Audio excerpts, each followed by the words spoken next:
What's up, my beautiful people? Welcome to the Digital Money Trader channel. We are going to look at cashless and digital societies. And before we do that, we are asking you to like this video, give this video a like so it goes up in the YouTube algorithm. And I want you to comment below and subscribe to the channel to know when we drop a new video. And also click on the notification bell. And to say we're going to look at what it takes to be like digital society, digital and cashless society. We'll look at the people and the business and the economies. And as we said, we're going to roll the intro right now. So let's get right into it and roll the intro. India's digital economy. India. What do you think? Can India really go cashless? Well, cashless. There'll be less cash, right? It won't be zero cash, almost no.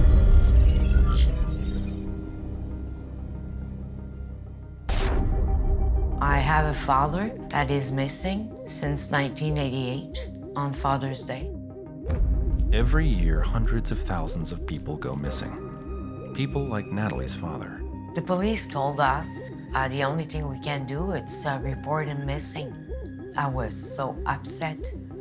There aren't enough resources for the police to find everyone. So people like Natalie are left to search for their missing people on their own. 100 cashless convenience stores in China, and you just go in and there's no cashier there. You just walk in and scan your app and you get your stuff, you scan it in this table, and then you just walk out with your goods. I mean, and it's all being done through artificial intelligence. It's all being done through the internet and these wireless payment methods.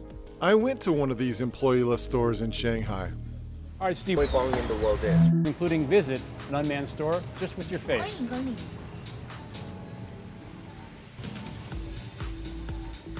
So inside, it's got really the same stuff you'd find in a 7-Eleven. We're the only people in here. You don't need any person to run this store. And yet it's also safer, Steve, than you'd expect, because everything in this store is connected to my face, which is connected to my WeChat account, which is connected to my Chinese bank account. So whatever damage I do here, all comes back to me at the end of the day. Here you go, sir. I'm just gonna push this button and we scoot right in. All we do, we set this guy down. I'm gonna show my face. Not proud of that picture, but it'll work. I'm gonna scan this QR code with my WeChat app. And simple as that. No employees. No employees. Took just a few, probably faster checkout than if we had employees. Here's your Coke, by the way. Okay, thank you. So that's the future, right here in China. So one of the things that I think is really Everyone, everywhere, uses their mobile phone to pay for everything. Food, train tickets, plane tickets, tolls, clothing, fast food, everything with their mobile phone.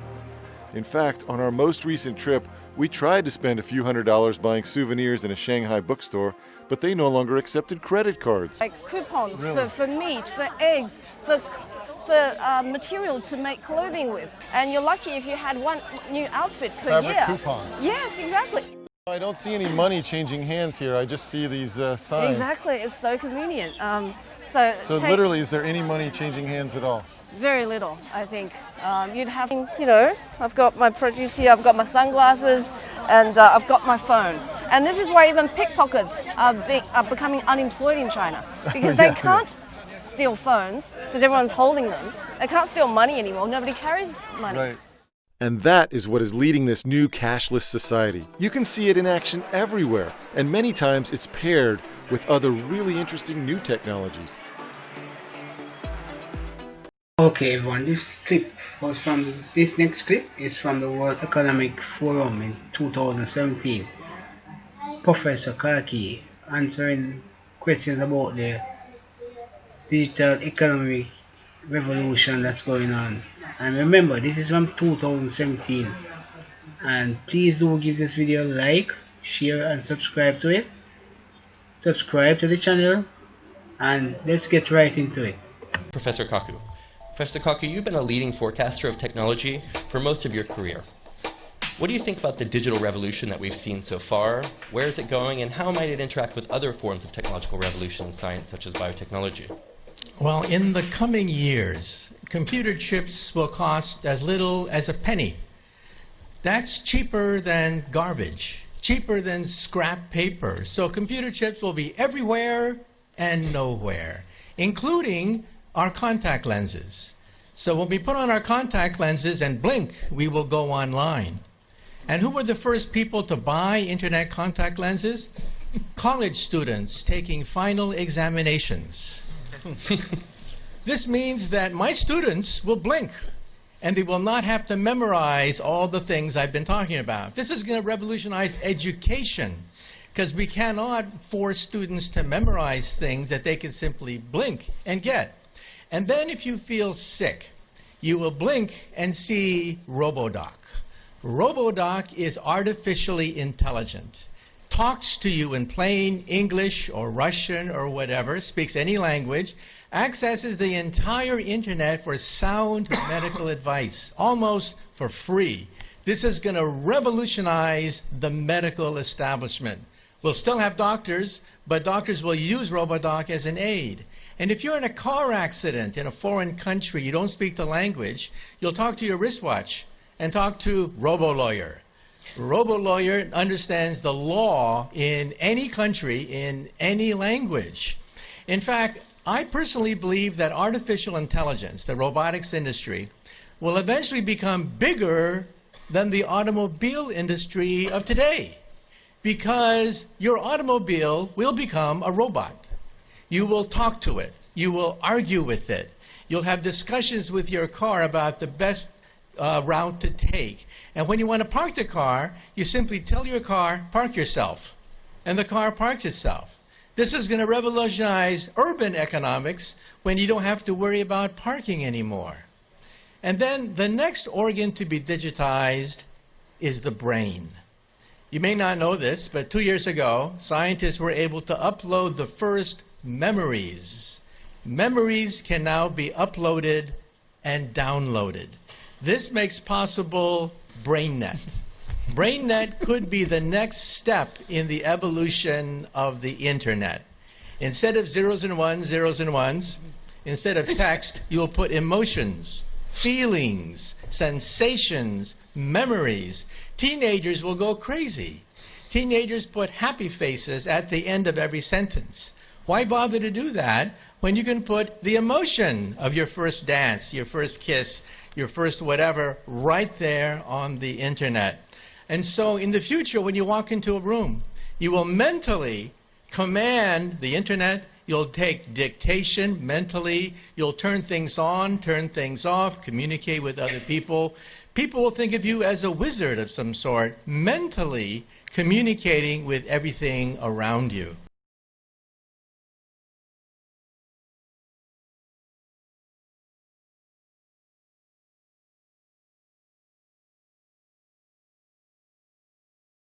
Not only is the tech titan expanding into offline retail, but this location is the first with its own robot restaurant too. Robots are actually delivering pretty much all the food. That's where I'll end up after the shopping experience. The Hema store is growing rapidly in China, opening 65 locations in 1 year. There's 3 pillars to its strategy, serving as a place to shop in person, a distribution center for online orders, and the restaurant. It's hoping to define what the future of retail will look like. While I'm checking this out, I might as well grab a basket. See what interests me. First thing I noticed is the pricing system. Every price tag has a barcode in which you can use the Hema app to scan the barcode and then see the price of the item online. You can also see reviews of that product. What's also fascinating is that even though these price tags look like they were printouts, it's actually a special technology that can change the price in real time. Sample stations everywhere. At one point you ask yourself, why even come to the store then if everything is online and it's such an easy experience to just order from an app? Well, one reason Chinese consumers prefer to come in store is for seafood. It's very important for the Chinese consumer to see firsthand their seafood, to make sure it's fresh. All right, so I picked 2 items that I'm gonna go check out with. One of them is bananas, and then the other one is these Lay's potato chips. Italian red meat flavor. Why not try something new? There's literally no traditional cashier at this grocery store. It's not like you have an option between a cashier and self-checkout. So if you're looking for that human interaction, go somewhere else. Using the Huma app, which is connected to Alipay, consumers will swipe their phone in front of the scanner, and that's pretty much it. There's also the option to pay using your face, too. Now it's time to try the robot restaurant. To get a table here, you can check in at a kiosk, you guessed it, using the app. It's connected to your identity, your name, everything you've bought in the past, and of course your wallet. From there, you get assigned a table. Once you're assigned a table, you scan the barcode at the table, and then from there you can just start placing your order on the Huma app. So you're not waiting for anyone to come take your order. There's no pen and paper, any of that. In fact, you really have no interaction with a staff member. And then from there, the robots deliver your food. And you've already paid, all within the same app. Alibaba leveraged its existing technology from the e-commerce automated warehouses to power these new robot restaurants. It's really an entire ecosystem of robots that are working together pretty well. I have yet to see a collision. Even the tablet at the table, in a way, is obsolete. The only thing the tablet can really do is entertain you. There's games, which your phone probably has.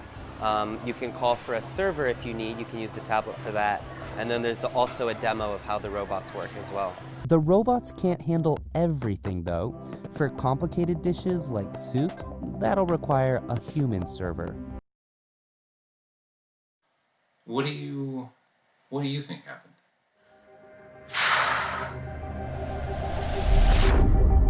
I have a father that is missing since 1988 on Father's Day. Every year, hundreds of thousands of people go missing. People like Natalie's father. The police told us the only thing we can do is report him missing. I was so upset. There aren't enough resources for the police to find everyone, so people like Natalie are left to search for their missing people on their own. But now, a group called Trace Labs brings together hackers from around the world to use their skills to find real missing people. They've turned it into a game where participants find clues in exchange for points, and it's working to help find them.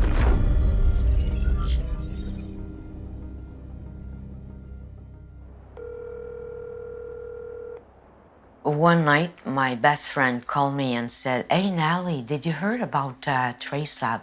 They look for a missing person. It's hackers." I said, "What?" So I wrote an email to Robert Sells. I said, "Can you help me?" And he said, "Yes." I think because I'm in search and rescue, I get to see things that most people don't.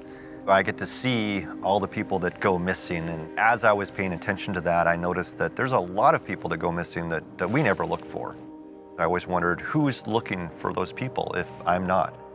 And then sometimes nobody. The person behind Trace Labs is Rob Sell. He's a tracker for search and rescue and a computer security professional. Trace Labs became really a blending of those two passions. As a tracker, Rob looks for little clues and details that paint a bigger picture about a person's direction of travel, their speed, or state of mind. Trace Labs takes the same approach to online searching. Finding little details about a person's online activity can add up and help lead investigators to their current location. We're addressing all those people that go missing that nobody's looking for right now.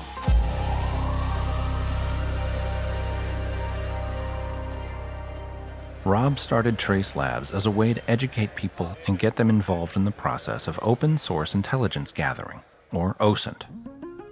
When you go to a typical conference, security conference, there's so many different things you can do. You can learn how to hack a car, how to hack a voting machine. Whatever you want to do is there. Yet that effort is wasted in a way because it's not used for anything else. What we do is we take all that effort and we put it into something that's actually going to benefit society. Morning. How you doing? Not bad.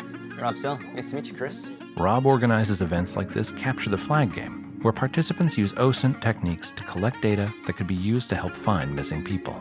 So open source intelligence, it's information that you would find online on the subject. As participants gather useful information, they're awarded points towards winning prizes. Even seemingly trivial data can be important in tracking someone down. Quite often we'll see a person will get put into human trafficking. So we'll look for their picture because usually we can see their tattoo or some sort of sign on their body where we can identify them. Contestants that come in will say, "Wait a minute, are these real missing people?" And you can see their mind change. It's like, wow, we're actually changing people's lives. For this event, Rob has brought together numerous hackers and security professionals, all working to find whatever data they can about these missing people. We collect information on those missing persons and then give that to law enforcement to help them to locate those missing persons. Natalie's father is listed among several other missing people the contestants are looking for. He's been missing for over 30 years. So those are going to be tough, and you may get very little information on them at the end of the day. But I think any little bit that we get that we can submit to law enforcement could help. So when you think of your digital footprint being out there, there's a concern there sometimes, but in this case, we're using it to actually locate those people. So the more we have of you digitally, the better off we are in some ways, right? People are actually helping out while they're having fun, right? Although it's a serious issue, but it's a great initiative. Yeah. In the years since Rob started Trace Labs, they've provided law enforcement with data on dozens of cases, even information about the current whereabouts of people. What these people here are doing today is really helping law enforcement to locate those people. And that's something the families can really appreciate. After 2 days, the team finds no new information on Natalie's father. But groups like Trace Labs mean you don't have to search on your own.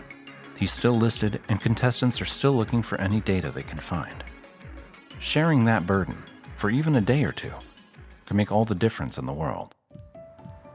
We've gamified something very serious, which on the face of it doesn't sound good, but it was the only way for us to achieve our objective of crowdsourcing hundreds of people and bringing them in for that focused effort to locate that child or elderly person or whoever it might be. Anywhere I can push that envelope and allow us to do better, I feel pretty good about that. So hopefully this inspires people to do that. Just to know that Trace Lab, stranger, they would do research for my father, I was touched. I don't think I'm gonna stop looking for him. I will never stop.